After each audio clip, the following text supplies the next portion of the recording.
Okay, good morning, everybody. I guess we're going to go ahead and get started. I'll keep admitting people into the Zoom room as they come in, but I just wanted to introduce myself really quickly. My name is Stacy Patola, and I serve as a career consultant in the Center for Career and Professional Development. And I will be moderating today's webinar, which is actually part of our New Year, New Resources campaign, in which we are planning to highlight some of the best career tools that you may not be using now, but there's no doubt that you'll start after this webinar. And so today's topic is focusing on gaining experience. And so the way we like to frame this one is that if you've ever felt discouraged, maybe you've been looking for one of your first internship or job opportunities, and you're seeing things that are essentially saying you need to have experience before you can gain this new experience, that can be incredibly frustrating when you're just like, okay, I really need you to let me get this role because this is the only way I can get experience. And so if you've ever felt that way, you are definitely in the right spot today. And so it is absolutely my pleasure to introduce our speaker, Dr. Stephanie Swanger, who serves as director of CCPD, and she is going to introduce us to this great new resource. And just so everyone knows too, we will be recording this webinar today, but please feel free to come off mute and turn on your video at any time to ask questions. Like I said, I'll be moderating the chat to make sure that we don't miss anything. But in the meantime, take it away, Dr. Swanger. Hey everyone, I am so excited to be here with you today.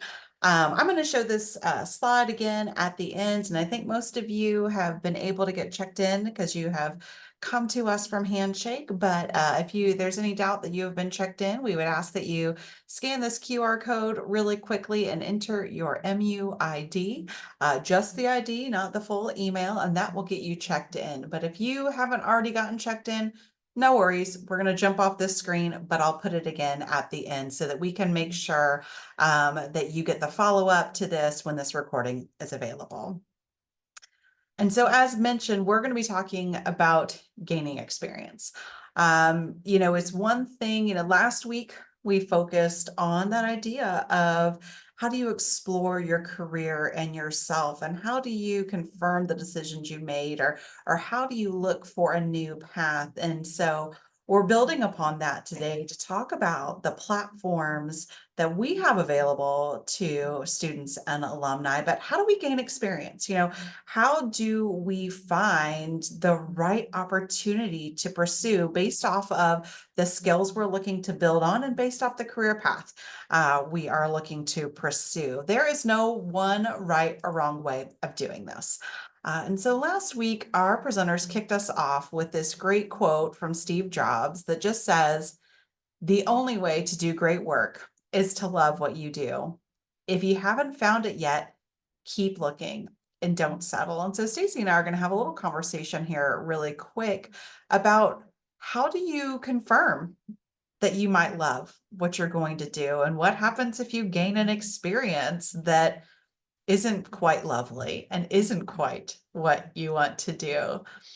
So, some of the questions we're going to ponder today before we jump into our resources are those thought processes that you may have before you actually pursue an experience, before you jump into that job platform, before you jump onto the web, before you start networking at the Career Expo next month.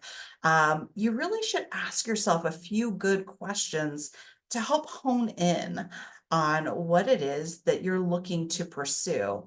There are so many different ways to gain experience, and we're going to talk about some of them today. But you really should start thinking about right now, what kind of experience do you want to pursue? Are you wanting to pursue a part-time job? Are you wanting to pursue an internship, full-time or part-time? Are you looking for something a little smaller? What type of time? How much time do you have to dedicate to an experience? We take for granted that someone enrolled in a higher education setting just has all the time in the world to make this stuff happen. But that's not always the case. We've got obligations. We've got not only our school and our academic obligations, but we've got familial obligations. We've got clubs and organizations and other employment obligations to consider. And so sometimes we have to acknowledge I don't have a whole lot of time right now to gain or to give towards gaining experience. So, Stacy, when you're thinking of helping students as they're trying to gain that first level of experience. What advice do you give them in terms of engaging in their search and what types of things to pursue? Yeah, so one of the biggest things on here, especially out of these great questions to ponder, is I think about what skills are you looking to strengthen. It can be so easy when you're looking for an opportunity to just try to check that box of experiential learning and just get something on your resume without actually considering, okay, this would be a great opportunity for me to practice this skill because I'm not as good at this right now. This isn't one of my innate strengths. And so it can also be incredibly easy to sort of avoid opportunities where you may actually sort of be in a ring where maybe you're not the smartest person in the room on that, but that could very well change by the end of the experience. And so just being willing to sort of be in that place for even a little bit. And also, a really big point of conversation and advice that I like to talk to my students about is even if it ends up not being your favorite experience or experiential learning opportunity, an experience that wasn't as amazing as another is still valuable. Knowing what you don't want is just as valuable as knowing what you do want, especially when looking at opportunities. It could still absolutely affirm that this is the career path for you, but maybe it's just not the sector of the career path because we all know that there are multiple avenues to get to the same place. So that is definitely some of the first conversations that I like to have. Yeah, absolutely. When I'm talking with students very similarly along that vein, I love pointing out to them that comparison is the thief of joy.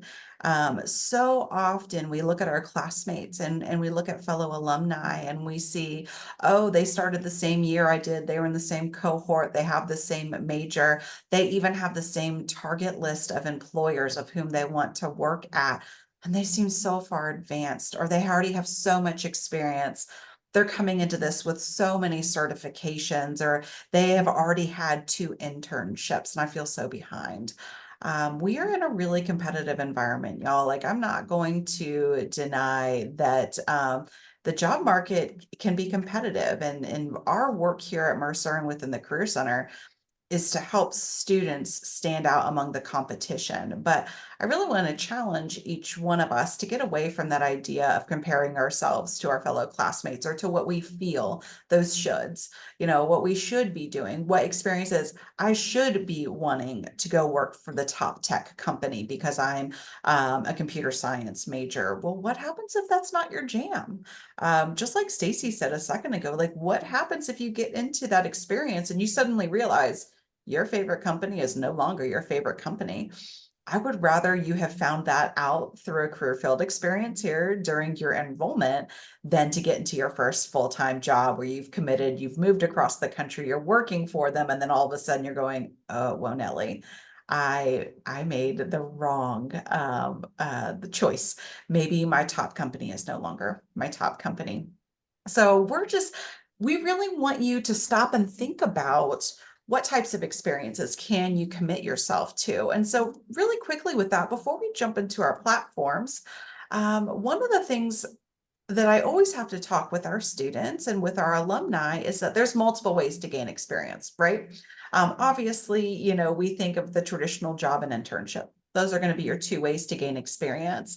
But just truth be told, internships aren't the only way to gain experience while you're enrolled. Jobs aren't the only way to gain experience after employment, or excuse me, after graduation. You can have jobs during school. You might end up in a fellowship after graduation. That's not quite a job, so there's all sorts of different ways to gain experience. And it's going to greatly depend on your career field. So we have kind of this buzzword in the media about internships. You know, when you're looking at the USA Today or the Forbes articles, they're talking about, college students gaining experience for their career paths, and they're always going to use internships. And it's a buzzword even here on campus among all of our academic programs. But what happens if you're in a program that doesn't have internships? Stacey, what are your thoughts on that? How do you work with students who might not necessarily be looking for an internship?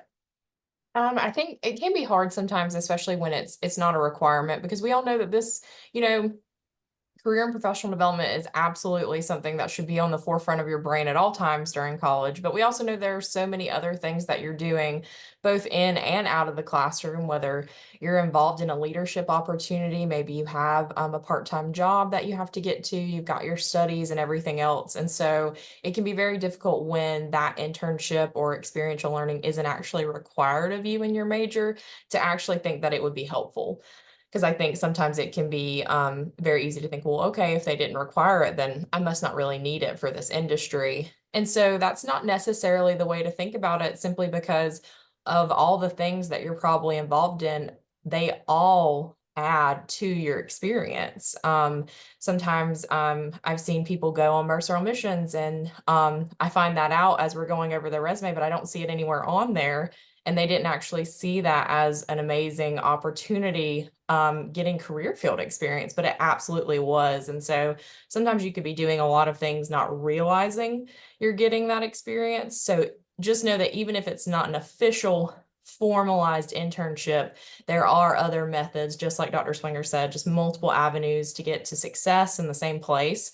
But also, don't take, maybe if you're not involved in some of the things that are listed in this bulleted list right here, know that these could be things to help you identify the gaps. Maybe if you don't want a formalized internship, maybe you do want to go on Mercer on a Mission, or maybe you do want to participate in some student teaching or something along those lines. And so just know that it doesn't just have to be any one thing, but to help you get sort of that affirmation that you've made a good choice and that it's the right fit for you. Our office absolutely recommends that you do something along these lines, just because you're only doing future you a favor in confirming it. Just like Dr. Swinger said, we'd rather you know now than later. So I hope that's helpful.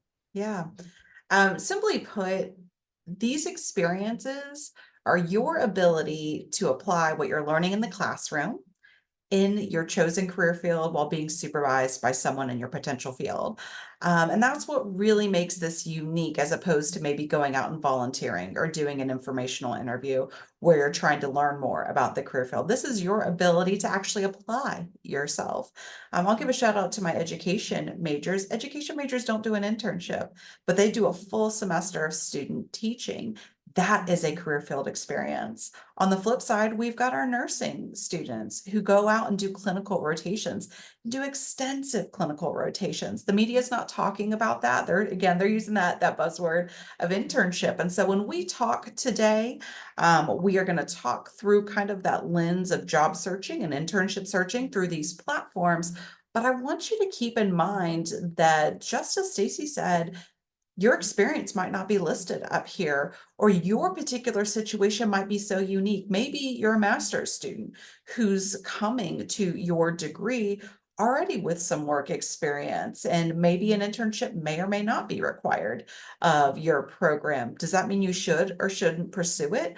My question to you was, or would be, excuse me, do you have skills that you need to develop in order to advance upon what you're learning in your degree? And I hope that every single one of our Mercerians would say a resounding yes. I want to take those things that I'm learning in the classroom and apply them so that I'm even that much more marketable later on. So with that, we're going to jump into some fun, y'all. We're going to talk about 3 resources for Mercerians. Our big focus today is going to be on Parker Dewey, because that's one of the newest platforms that we have launched, that most of our students, I find, are very unfamiliar with. But I do not want to forget our Handshake platform, and I'm going to focus on a little bit about what makes that unique, and then also LinkedIn. LinkedIn, depending on the academic program, depending on your level of experience, may also be an amazing resource to you. and also has some pretty unique features there that aren't found each place. So we're going to jump in and have a lot of fun, but I would be remiss if I didn't actually start with Handshake first. Obviously, I know each one of you are very engaged with this platform. You signed up for this event through Handshake. But Handshake is really unique in that it is the leader in early career talent across the nation. They really are focused on what they call democratizing opportunity. And so, what that means is that the founders of this platform really wanted to make sure that students at every institution had equal opportunity to each of these experiences, regardless of their who they knew, or the ranking of the school that they went to, or the location of this school. And so their whole premise is really behind access to opportunity. One thing I just want to point out is if you haven't explored the jobs portion of Handshake, I would highly encourage you to do so. If you're logged in to the regular desktop version of Handshake, you're going to see that your jobs is always going to be linked up here out of the upper right hand or left hand corner. Excuse me. I know my left and my right today. The upper left hand corner. And as you can see right now, as of this morning, there were more than 25,000 jobs available. And that is a constant revolving door. There's going to be jobs that expire today and new jobs that come on the platform this afternoon. And so it is a constantly evolving plethora of opportunities for our students.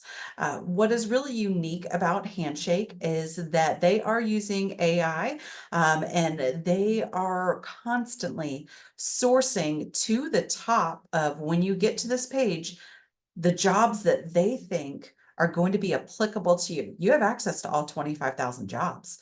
But they're going to say, oh, but this student, what we know about this student is they have said that their geographical preferences are in Georgia. So we're going to source those Georgia jobs to the top. They have said that they're interested in working in the supply chain. I'm seeing this one right here, the supply chain industry. We're going to source that to the top. So what's really unique about Handshake, one of the things that kind of sets it apart from its competition is that the more you interact with the platform, the better results you get and the less digging you have to do, which I think is a really cool initiative. One thing I would be kind of remiss if I didn't mention is that we've got Handshake on the go. Stacy, do you want to tell them about the mobile app? Absolutely. I only wish I had brought the slide that has the QR code so you could do it right now. But with everything else, it's always easier if you have the app. So please go ahead and download it now. If anything, especially since we've got everyone's attendance logged today, we can absolutely send out that slide for everyone just because it's so much easier when you scan the QR code and you can just do it that way. But downloading the app will be so helpful. You know, whether you're on the search right now or not specifically, it's never too early just to get an idea for how to maneuver the platform. And especially when you are looking, you know, following those employers, getting notifications every time they post a new opportunity, and not even just with jobs, but even events that could be helpful that employers are hosting.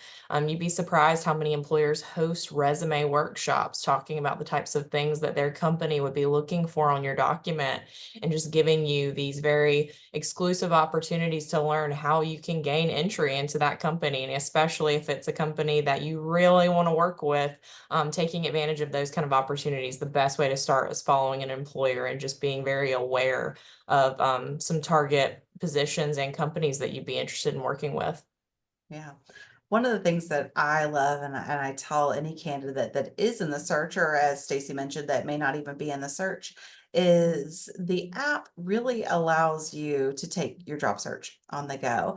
And what I love about it is I will tell every client that I work with, pop on your phone on while you're walking between classes or while you have a little bit of downtime after lunch and scroll through the newest jobs on the platform. And one of the really cool things that you can do is you've got this bookmark or save function here.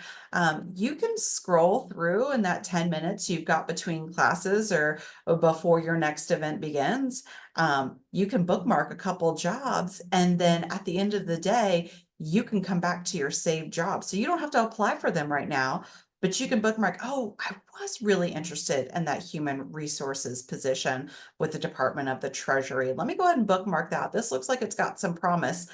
I can go home later, do some investigation about this job, see if it's a good fit, and then apply. So it's kind of your way to, it's your post-it notes, if you will, instead of keeping a whole bunch of post-it notes. Oh, don't forget to go look at this. Don't forget to look about that.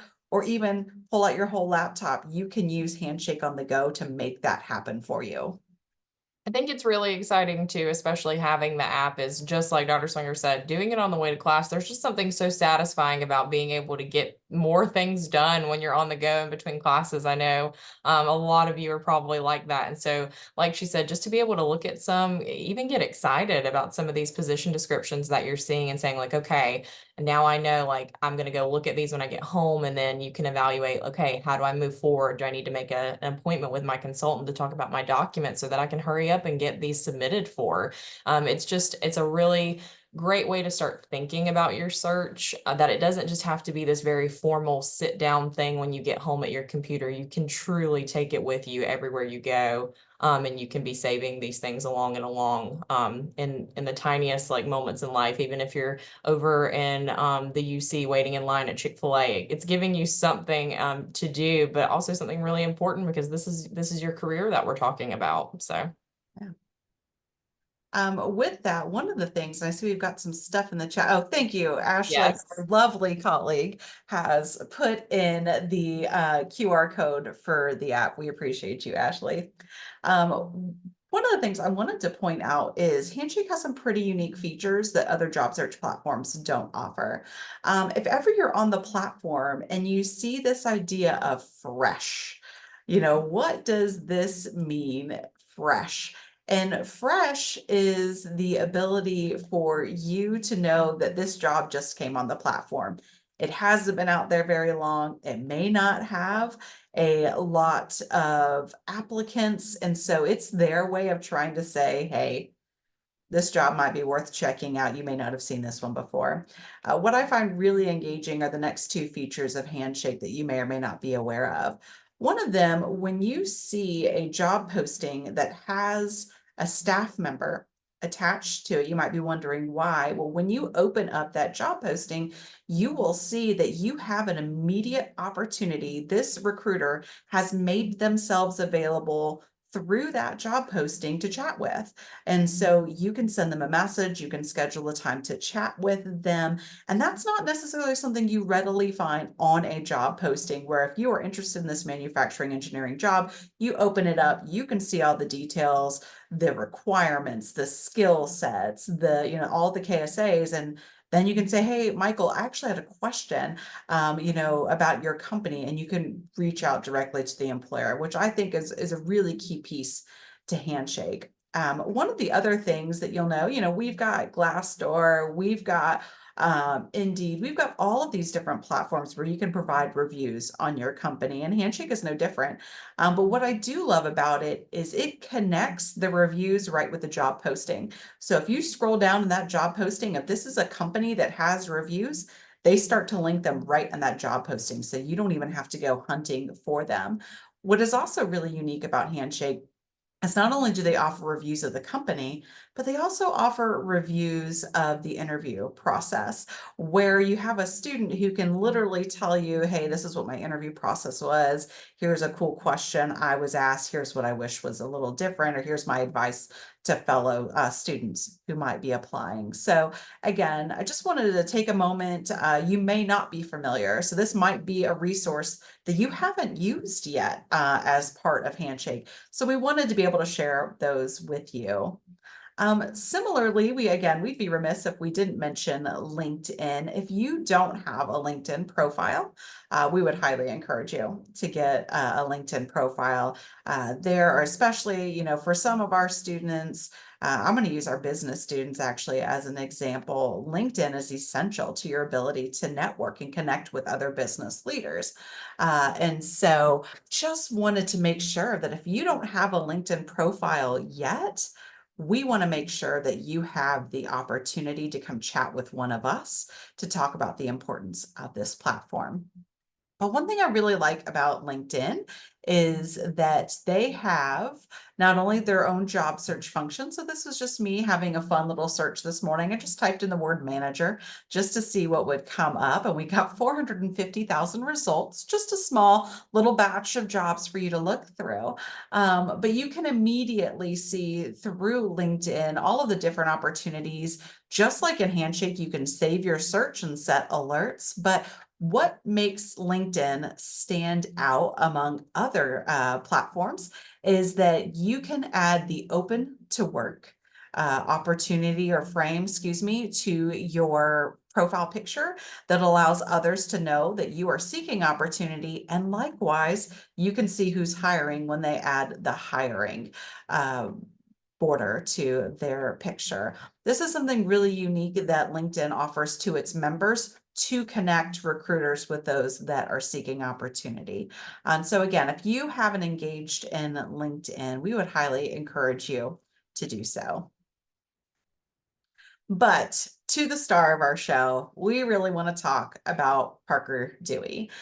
So first, Stacy, before we jump into what is this platform, would you mind giving us just a little overview on what a micro internship is? So I think when everyone hears that word, you really don't even know what's supposed to come to mind. For me personally, when I first heard it, just a bunch of question marks. And so if anyone's feeling that right now, totally normal. But a micro internship is, the more you break down each word, is exactly how it sounds. So it is a very, well, actually, no, I actually just lied. It's not exactly how it sounds, because I guess when you think about a micro internship, you think, okay, so normally an internship, if it's operating during the summer months, it's during a 2-month span. Maybe a micro internship is broken down into, I don't know, maybe 4 to 5 weeks or so instead. So maybe it's just 1 month, or maybe it's even less. But then honestly, you just start to have more questions than answers. What these really are projects. They're opportunities to get really great experiences from employers who need, and truly, projects done, just as you would be doing during a formalized internship opportunity. You'd be doing several projects for a company that end up encompassing the bulk of your opportunity during that summer. And so that is really what I want you to keep in mind as Dr. Swinger goes through this, and really being able to put these in perspective. Yeah, absolutely. Thank you, Stacy. Yeah, we like to call them micro projects. It's not that it's not an internship, but it doesn't have some of those standard hallmarks that we think of internships: the semester long engagement, the super deep marketing campaign that might happen on the company's web page that it's looking for. We've seen. I'll use. It makes me think of Ashley and her students in finance and accounting. We've got employers that are already recruiting for interns for spring of 25, 1 year from now, and summer of 25. These type of projects don't have that advanced type of recruitment and marketing. What is really unique about Parker Dewey is, number one, it is a super easy to digest platform. At any given time, there's usually anywhere between 20 to 50 projects out there at the moment. And this is the opportunity for you to engage with a real world employer who is willing to pay you to solve a problem for them. And so the way you would get to Parker Dewey is, we have Parker Dewey linked off of our webpage. If you're ever on our webpage, it's career.mercer.edu. But in the follow up to this, we'll make sure that you get the Parker Dewey link. But if you go to our webpage, it's linked right off the front page. And when you sign up for your account, it is completely free. 100% completely free. There is no charge for you to sign up and look at these micro projects. The employer is footing that bill. And what happens is, an employer will come and they'll say, we've got about this 20-hour project that we need done. We are looking for a candidate that has X, Y, and Z skill sets. And for this 20-hour project, we're going to pay them X amount of dollars. So thank you, Stacy. She just put the link right in to the chat with the Parker Dewey link that will take you right to our landing page. But this is an example of what you're going to see. It's a very consolidated, condensed version of a job search. But as you can see, this was just the 3 that happened to surface to the top of the page when I opened up Parker Dewey this morning. But projects come in a wide variety of different skill sets. And a lot of them are remote. So what I love about this is if we've got a student, for any of you who might be on the call who already have a deep skill set, or if you brought some experiences to Mercer and you want to engage with some money in your pocket, engage those skills for some money in your pocket, you can absolutely do that. The three that are on the screen are in journalism and marketing, but I've seen finance, I've seen technology. There's one up right now for biochemistry. There's research opportunities. They do have a few in-person opportunities, but by and large, most of them are remote to help you engage with a smaller project. So what does this look like? So I pulled two of them that are currently on the platform right now because I just wanted you to get a good feel for what these things look like. In this case, this is a project that is 10 hours. And so for those 10 hours of work, the approximate 10 hours of work, they're going to pay you $200, which for those of you that aren't as quick at math, that's a $20 an hour pay. And they need you to do these 10 hours between the 16th of January and the 26th of April. When you do those 10 hours is up to you. And it's just a matter of you doing the work and then obviously, returning the product to them. So just like if we were to be able to scroll down here, just like any other job, you come, you open the details, you look at the job descriptions. They've got all of their desired skills right here. They're giving you some information about this opportunity. And if you look at this and you feel that you have this skill set, you apply for the opportunity. So what I would encourage each student that decides to look at this and pursue this is number one, when you sign up for your account, fill out that profile. We have got employers that are going to be coming on here who's deciding who they're going to pay this money to do, this project for them.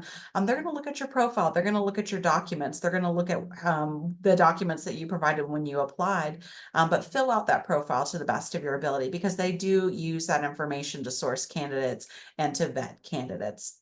This is just like any other job, so you're still going to have to make it through the application process. So you want to make sure that you are customizing that resume. And how do you customize that resume? You come back next week at 10 a.m. and you learn all about JobScan and how that's going to help you with this process. But again, this is a HR opportunity that is based out of Washington, a company that's based in Washington, D.C. But as you can see, this is a remote opportunity.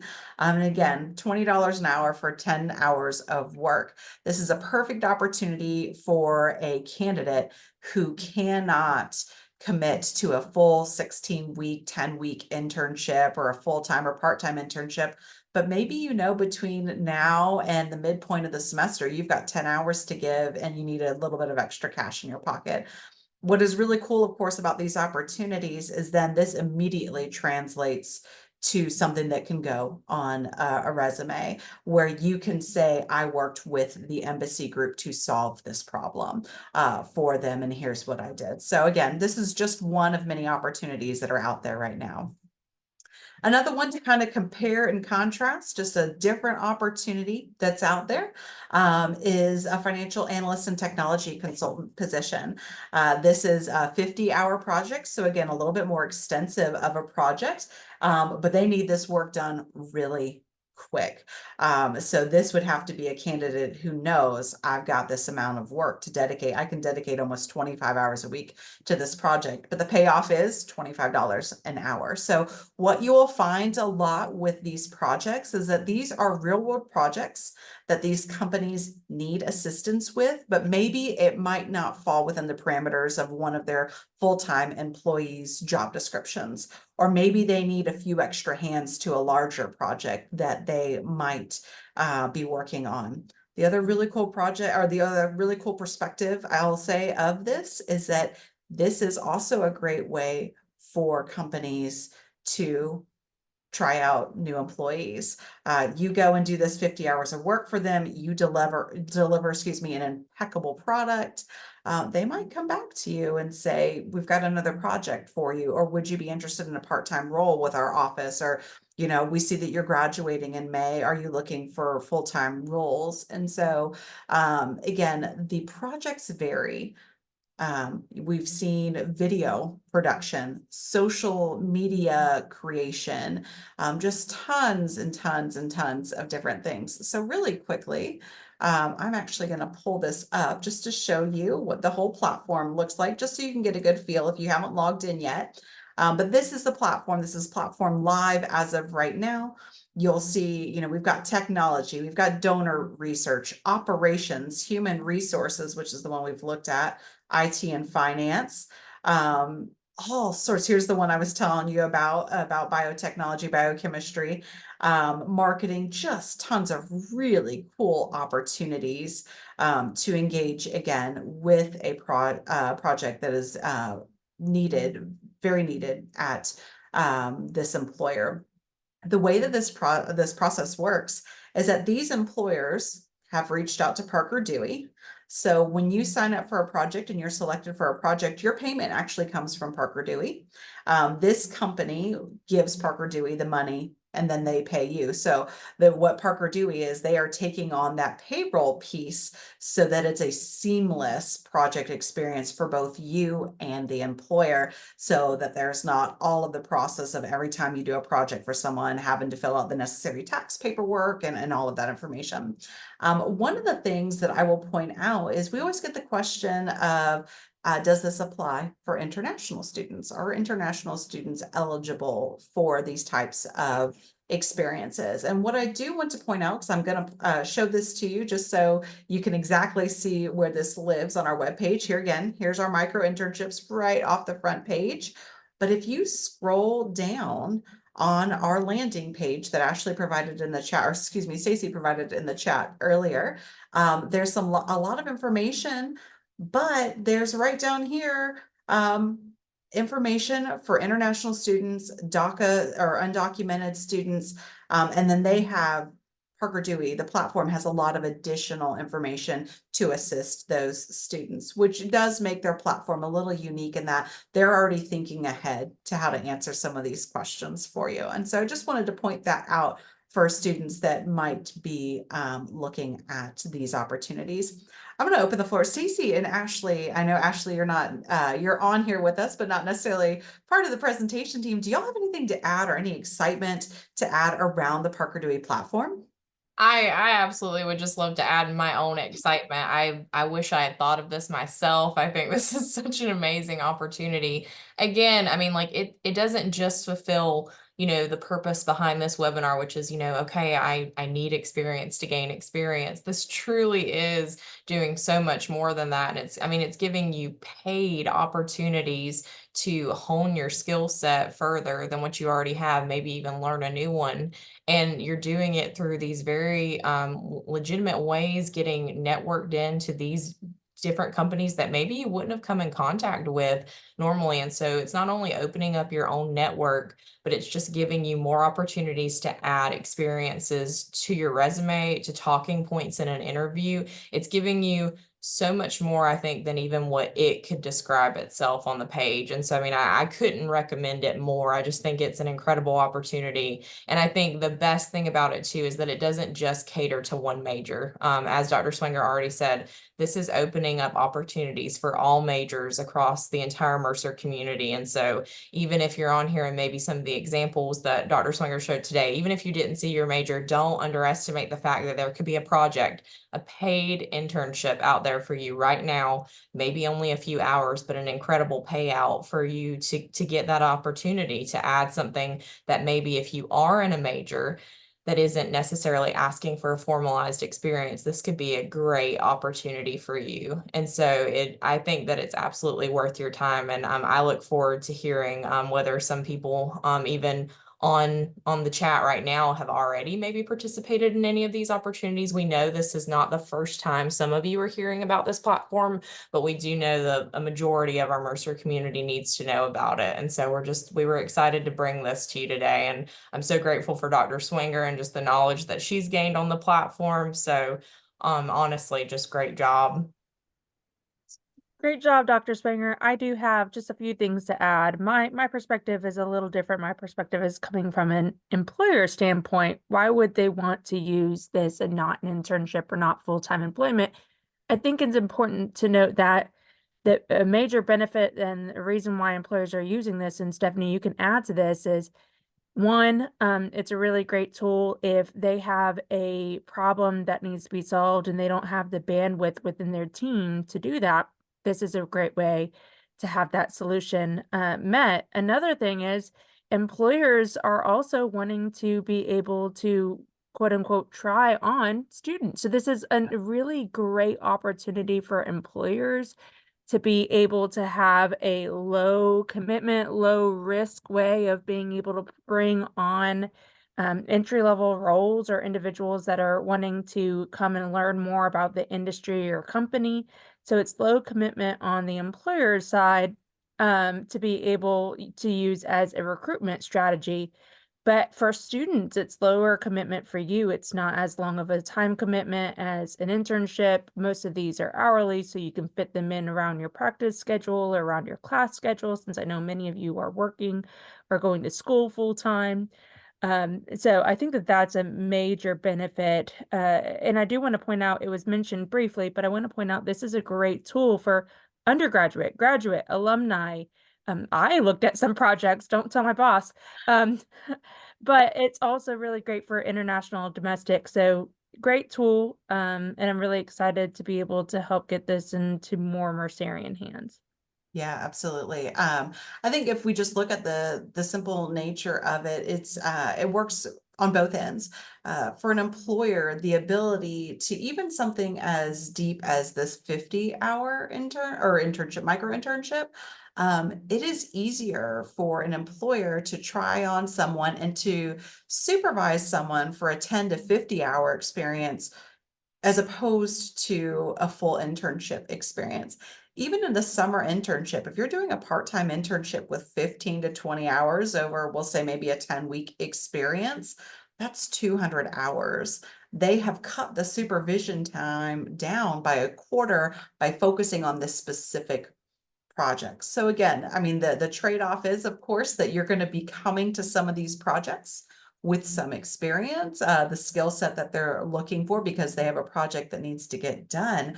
But as Ashley mentioned, and as Stacy mentioned, this is a great opportunity for you to say, okay, I'm going to use our athletes as an example, or for those of you that might have families at home, the soccer season doesn't begin until March. So I know once soccer season starts, that takes all of my free time. And so between classes and soccer, I can't do anything else extra. But before soccer season starts, I've got this good next month that I can do X, Y, and Z. Where I can dedicate time to something like this. So again, it's a really good opportunity for you to try on a company and for a company to try on you. Without having to make that 10, 16 or more week commitment to each other. Dr. Springer, can I add one more thing? Sure, absolutely. Going back to that recruitment tool aspect that employers use this for, if you are a person on here that maybe your strength is not interviewing, this is a really great way to do a performance-based interview with the company of actually going in and not having to just talk about your skills and accomplishments and strengths and weaknesses, but being able to actually show them what those strengths and weaknesses are. So if you're a person that maybe you're hitting a roadblock with interviewing, and I totally get that, this may be a really great way around that barrier. Yeah, absolutely. Thank you. That's a perfect mention. As we close out today, I just did want to point out that we're here and we are so excited to assist you with your career development. I see Jarvis has posted in the chat about being unaware of this platform, but about being so excited to use this moving forward. And I'm excited for you, quite honestly, Jarvis. So thank you for sharing that with us. But if you want to learn and stay abreast of more opportunities like this and just making sure you're kind of really keeping a pulse on what's going on in our office, make sure you follow us on social media, the social media platform of your choice. And, even if it's, you follow us on Instagram or you follow us on LinkedIn, we'll send you, the reminder about the career fair coming up or next week's webinar. And one thing I do want to point out, Stacy does such an amazing job with this. We have a YouTube channel, and when we host events like this recording goes up on the YouTube channel. And what I love about that is we'll say that you really need to work on a resume this weekend, but we're not going to be here this weekend. We're going to be home with our families. And so you might want to jump into a webinar. Well, if you go to our YouTube channel, you've got about 8 different resume webinars to take a look at, pick the one that speaks to you the most, listen to a little bit, pause it when you need to, come back to it later. So just don't forget about these different avenues to engage with our office.